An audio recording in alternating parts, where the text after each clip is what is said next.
I think it's important for companies, for leaders, to realize that power is not zero-sum. It's not finite. Not everyone can have power over other people, but you want the people who work for you to feel powerful personally, right? To feel that it's safe to show people who they are, to bring their best selves to situations.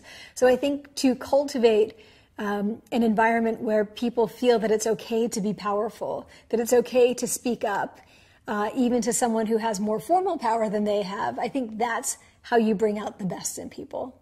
Here's one fun example.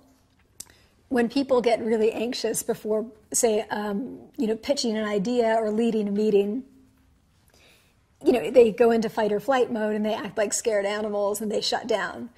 There's some great research showing that if people simply say to themselves, I am excited, rather than I am anxious, it gets rid of all of that anxiety. So instead of taking that high arousal emotion as negative, they see it as positive and they actually really perform better.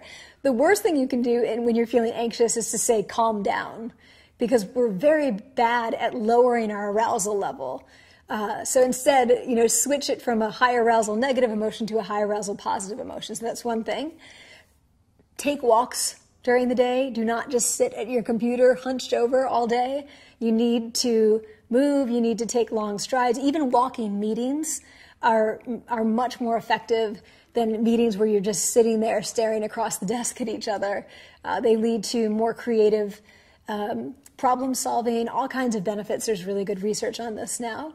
And I would say, don't think that when you're not performing, your body language doesn't matter. Your body is always affecting the way that you feel about yourself. So even when you are just sitting in front of your computer, try to make sure that your shoulders are back and you're taking deep breaths and your mouse is not right under you. Maybe put it over here. Set up your space so that you have to spread out a bit.